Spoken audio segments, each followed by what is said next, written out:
بسم اللہ الرحمن الرحیم۔ السلام علیکم ورحمۃ اللہ وبرکاتہ۔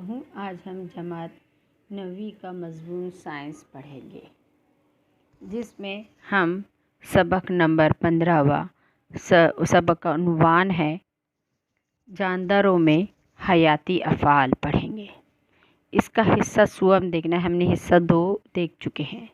اس کے پہلے ہم نے دیکھے تھے کہ کس طریقے سے الگ الگ افعال انجام دیے جاتے ہیں اور ان افعال کو ایک دوسرے سے ربط رکھنے کے لیے یہاں پر عصبی خلیہ اور اعصاب مدد کرتے ہیں۔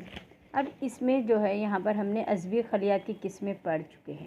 اب اس کے بعد ہم سب سے پہلے دیں گے عصبی نظام، جس میں ہم پہلا ہے مرکزی عصبی نظام، دوسرا ہے محیطی عصبی نظام اور خود مختاری عصبی نظام۔ اس طریقے سے یہ 3 نظام پر پورا عصبی نظام منحصر ہوتا ہے۔ اب اس میں سب سے پہلے ہم غور کرتے ہیں مرکزی عصبی نظام، جو کہ 2 چیزوں سے ہوتا ہے، بنا ہوا ہوتا ہے، جس کو کہا جاتا ہے ایک دماغ اور دوسرا نخاعی ڈور۔ اب ہم سب سے پہلے دماغ کی ساخت کے بارے میں پڑھتے ہیں، تو یہ بہت نازک سا حصہ ہوتا ہے اور بہت زیادہ ترقی یافتہ حصہ ہوتا ہے، یعنی پورے جسم کے قابو رکھنے کے لیے یہ سب سے زیادہ اہمیت رکھتا ہے۔ یہ سر کے قفے میں محفوظ رہتا ہے، جو کہ اور ریڑھ کی نخاعی ڈور جو ہوتے ہیں ریڑھ کی ہڈی کی وجہ سے محفوظ رہتی ہے۔ اور مرکزی عصبی نظام میں جو پائی جانے والی ہڈیوں کے درمیان حفاظتی غلاف اور جھلیاں ہوتی ہے، تو اس طریقے سے اس کی حفاظت ہوتی ہے۔ دماغ کے مختلف حصوں میں خلا ہوتا ہے، جسے بطن کہا جاتا ہے، اور نخاعی ڈور میں لمبے قفا ہوتا ہے، جسے مرکزی نالی بھی کہتے ہیں۔ تو دماغ کے بطن، مرکزی نالی اور دماغی غلاف میں موجود دماغی نخاعی سیال ہوتا ہے۔ یہ سب دماغ کو محفوظ رکھنا اور ساتھ ہی ساتھ عصبی نظام کو تغذیہ مہیا کرتے ہیں۔ اب ہم غور کرتے ہیں بالغ انسان میں انسان کا دماغ کا تقریباً وزن 1300 سے 1400 گرام ہوتا ہے، اور اس میں جو خلیات پائے جاتے ہیں عصبی خلیات، وہ 100 ارب خلیات سے بنا ہوا ہوتا ہے۔ ابھی ہمارا بایاں دماغ جو ہے دائیں حصے پر قابو رکھتا ہے، اسی طریقے سے دایاں حصہ بائیں حصے پر قابو رکھتا ہے۔ اس کے علاوہ دماغ کا دایاں حصہ جو ہوتا ہے یہاں پر فنکار کی صلاحیت رکھتا ہے، اور بایاں حصہ ہماری گفتگو، تحریر، استدلال پر، خیال پر قابو رکھتا ہے۔ اب سب سے پہلے ہم دیکھتے ہیں بڑا دماغ۔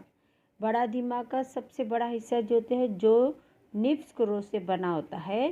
یہ 2 نفس کرے چھوٹے ریشوں یعنی عصبی استوا کے ذریعے سے ایک دوسرے سے جڑے ہوتے ہیں۔ دماغ کا 2/3 حصہ سب سے بڑا حصہ بڑا دماغ ہوتا ہے، اور یہاں پر جو ہے اس میں بہت سارے بے شمار شگاف اور ابھار پائے جاتے ہیں، اور انہیں سلوٹے کہتے ہیں، جس کی وجہ سے بڑے دماغ کی سطح کا حصہ رقبہ بڑھ جاتا ہے اور عصبی خلیات کے لیے کافی جگہ مہیا ہوتی ہے۔ اس کے بعد آتا ہے چھوٹا دماغ۔ چھوٹا دماغ کا حصہ جو ہے قفے کے پچھلے اور بڑے دماغ کی نچلی جانب رہتا ہے۔ اس میں ابھار کی بجائے اونچی اور نیچی ہوتی ہے سطح اس کی، اور اس کے بعد جو آتا ہے دماغی تنا آتا ہے۔ یہ دماغی تنا جو ہوتا ہے سب سے آخری اس کا حصہ ہوتا ہے دماغ کا، اس کی لمبائی تقریباً 3 ملی میٹر ہوتی ہے، اور اوپری حصے میں 2 ابھار ہوتے ہیں جو مثلثی اجسام جیسے ہوتے ہیں، انہیں اہرام کہتے ہیں، اور پچھلا حصہ جو نخاعی ڈور میں تبدیل ہوتا ہے۔ اب ہم غور کرتے ہیں نخاعی ڈور۔ نخاعی ڈور جو ہے یہاں پر دماغ سے جو نکلتی ہے، وہ یہاں پر ریڑھ کی ہڈیوں میں محفوظ رہتی ہے، اور اس کے علاوہ اس کا حصہ نیچے کے حصہ چپٹا ہوتا جاتا ہے اور آخری حصے میں ریشوں جیسا ہوتا ہے، اسے انتہائی ریشہ کہتے ہیں۔ اب ہم دماغ کے حصے اور افعال دیکھتے ہیں۔ بڑا دماغ جو ہوتا ہے یہاں پر حرکات پر قابو رکھنا، مانگی، منصوبہ بندی، فیصلے کی صلاحیت، یادداشت وغیرہ، ذہانت وغیرہ کے متعلق افعال انجام دیتا ہے۔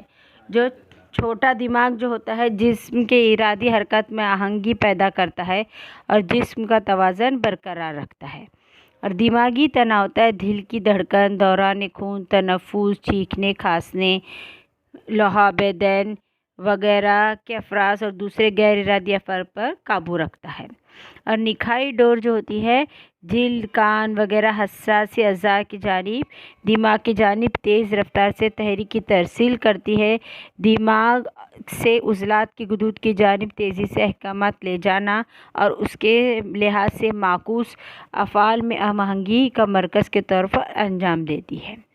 اب اس کے بعد ہم دیکھتے ہیں کہ محیطی عصبی نظام۔ محیطی عصبی نظام میں بے شمار اعصاب کا شمار کیا گیا ہے اور یہ اعصاب مرکزی اعصاب سے نکل کر جسم کے تمام حصوں سے جڑتے ہیں۔ یہ اعصاب کی 2 قسمیں ہوتی ہیں۔ اس میں سب سے پہلا ہوتا ہے کیفی اعصاب۔ دماغ سے نکلنے والے اعصاب کو کیفی اعصاب کہتے ہیں۔ یہ سر، سینہ، پیٹ کے مختلف حصوں سے جڑے ہوتے ہیں اور اس کی 12 جوڑی ہوتی ہے۔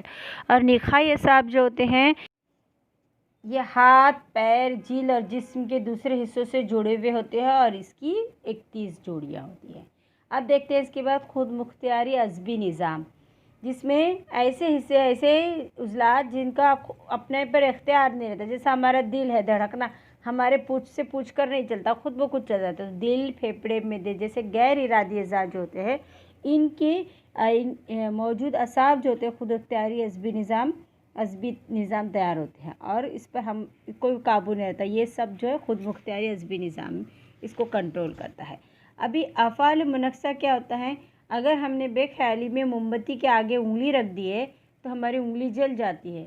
اس کا مطلب کیا ہوتا ہے کہ یہاں پر ہم کو چٹکا لگتا ہے تو ہم اس کو فوراً انگلی ہٹا لیتے ہیں۔ تو یہ کیا ہوتا ہے؟ افعال منقصہ، یعنی ہمارا بے خیالی میں انگلی جانا اور اس کو ہٹانا، یہ افعال منقصہ جو ہے کہا جاتا ہے۔ غیر متوقع محرک کے جواب میں فوری رد عمل کو افعال منقصہ کہتے ہیں۔ یہ عمل ہمارا ماحول کے محرک کو دیا ہوا جوابی عمل ہوتا ہے اور ایسی حالت میں بغیر دماغ کو اطلاع دیے ہوئے پورا کام انجام دینا، یہ جو ہے یہ آہنگی برقرار رہتی ہے۔ اب اس کے بعد ہم دیکھتے ہیں کیمیائی قابو۔ کیمیائی قابو کس طریقے سے ہوتا ہے؟ ہم نے نباتات کے بارے میں دیکھ چکے ہیں۔ یہاں پر ہمارے جسم میں محرکات جیسے کیمیائی مادے کے ذریعے سے بھی ہم آہنگی اور قابو رکھی جاتی ہے اور یہ جو افرازی غدود کی وجہ سے محرکات خارج ہوتے رہتے ہیں اور ان غدود کو بے نالی غدود کہتے ہیں، کیونکہ ان کے جانب کوئی ایسی نالیاں نہیں رہتی جن کے افرازات کو ایک جگہ سے دوسری جگہ پہنچا سکے، لیکن یہ افرازات خارج ہوتے ہیں، یہ پہنچایا جاتا ہے لیکن براہ راست ہوتا ہے اور یہ کس طریقے سے ہوتا ہے؟ خون میں شامل ہو کر کے۔ اس کے علاوہ یہ درو افرازی غدود جسم کے ہر مقرر مقام پر بھی ہوتے ہیں، یہ بھی محرکات کے تمام حصوں میں خون کے ذریعے سے پہنچتے ہیں۔ تو یہاں پر درو افرازی غدود اور عصبی نظام کی طرح قابو ہم آہنگی کی ذمہ داری بھی پوری طرح کرتے ہیں، جس میں مختلف افعال پر قابو اور ہم آہنگی قائم رکھنے کے لیے دونوں نظام ایک دوسرے سے مدد کرتے ہیں۔ ان دونوں نظاموں میں فرق واضح ہے، یعنی اعصاب کی لہریں جلد لیکن قلیل وقت کے لیے ہوتی ہے۔ یہاں پر جسمانی ضرورت کے لحاظ سے محرکات کی مقدار کا افراز بہت ضروری ہے اور ایک مخصوص میکانزم کام کرتا ہے۔ محرکات کے رساؤ کے تناسب کے وقت اس کا بازیافتی میکانزم کہا جاتا ہے۔ جیسے خون میں اگر شکر کی مقدار بڑھتی ہے تو خلیات جان لیتے ہیں اور محرکات کے جواب میں یہ خلیات زیادہ مقدار میں انسولین خارج کرتے ہیں۔ اب اس کے بعد ہم دیکھیں گے کہ کون سے جو ہے غدود ہے اور کس طریقے سے کام کرتے ہیں۔ سب سے پہلے ہم دیکھیں گے ذرہ اشارہ جو ہے، یہ اس کا مقام چھوٹے دماغ کے گردے نخاعی کے اوپر ہے اور یہ جو ہے اس محرکات خارج جو کرتے ہیں غدے نخامیہ کے افراز کی خلیات پر قابو رکھتے ہیں اور یہی اس کا کام ہوتا ہے، غدے نخامیہ پر قابو رکھنا۔ نخامیہ جو ہے دماغ کے قاعدے پر ہوتا ہے اور اس سے جو ہے نموی محرکات، برگدی غدود کے محرکات، پرولیکٹین، اوسیٹولین وغیرہ جو ہے یہ خارج ہوتے ہیں۔ ہڈیوں کی نشو و نما، برگدی غدود کا افراز، گدے رکیہ کا افراز، ماں کے دودھ میں اضافہ